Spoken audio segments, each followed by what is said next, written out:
sejak 2017 misalnya desa berdasarkan pasal 42 Undang-Undang 18 2017 punya kewenangan yang sangat tegas untuk menyediakan sistem informasi yang memadai terkait migrasi aman di tingkat desa masing-masing gitu. Yang ini memang belum banyak diimplementasikan oleh banyak desa gitu. Setahu saya waktu itu Gubernur NTT mau membuat semacam pokja di seluruh desa di NTT untuk melaksanakan ketentuan pasal ini gitu. Sehingga nanti ke depan perlu didorong.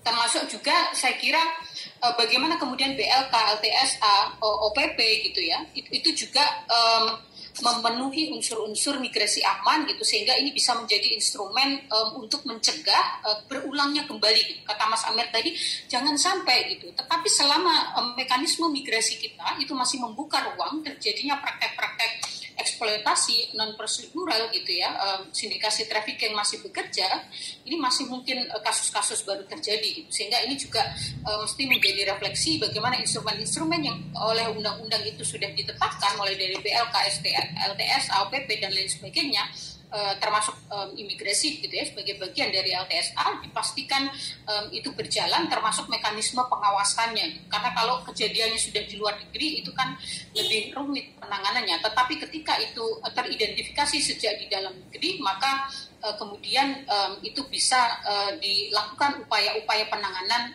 tidak serumit ketika terjadi di luar negeri. Yang ketiga adalah bahwa kasus Adelina dan kasus yang lain ini mesti mengingatkan kepada kita, di sini ada Bu Christina, bahwa masyarakat sipil itu sudah mengusulkan RUU PRT sejak tahun 2004, tahun ini masuk prioritas prolegnas lagi, dan seperti biasa setiap tahun itu biasanya hanya dibahas kemudian tidak selesai gitu. Kami berharap bahwa ini benar-benar bisa menjadi momentum gitu, RUU PRT diprioritaskan di DPR, karena tidak hanya untuk perlindungan PRT di dalam negeri, karena sesungguhnya ini juga berimplikasi pada perlindungan PRT migran kita di luar negeri. Termasuk juga ratifikasi konvensi ILO 189 tentang decent work for domestic workers yang di ASEAN baru Filipina meratifikasi itu. Kemudian yang keempat saya kira adalah tentang implementasi Undang-Undang 18 2017, ini mesti menjadi gerakan kita bersama sejalan dengan RUN GCM, Global Compact for Migration, yang juga sedang dirumuskan oleh teman-teman di Kementerian Luar Negeri gitu ya. Saya kira sejalan dengan itu.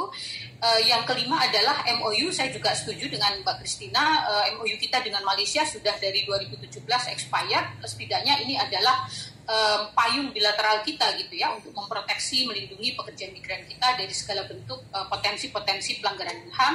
Dan yang terakhir adalah bahwa Oktober-November nanti kita akan direview oleh Komite SIDAW, di mana ada 21 list of issue yang akan disampaikan pemerintah Indonesia, dan pekerja migran perempuan jadi salah satu isu gitu ya. Dan kalau tidak salah kasus-kasus kekerasan terhadap pekerja migran, proses penegakan hukumnya, kasus-kasus trafficking itu juga menjadi hal yang dilaporkan pemerintah Indonesia, dan juga ada beberapa laporan SEDO dari organisasi masyarakat sipil gitu. Dan kasus Adelina menjadi salah satu kasus yang juga disorot dalam beberapa laporan gitu. Saya kira ini juga nanti mudah-mudahan bisa menjadi bagian dari concluding report gitu ya dari Komite SIDAW untuk Indonesia dan negara lain termasuk Malaysia. Saya kira itu yang bisa saya sampaikan, Mas Judah. Terima kasih.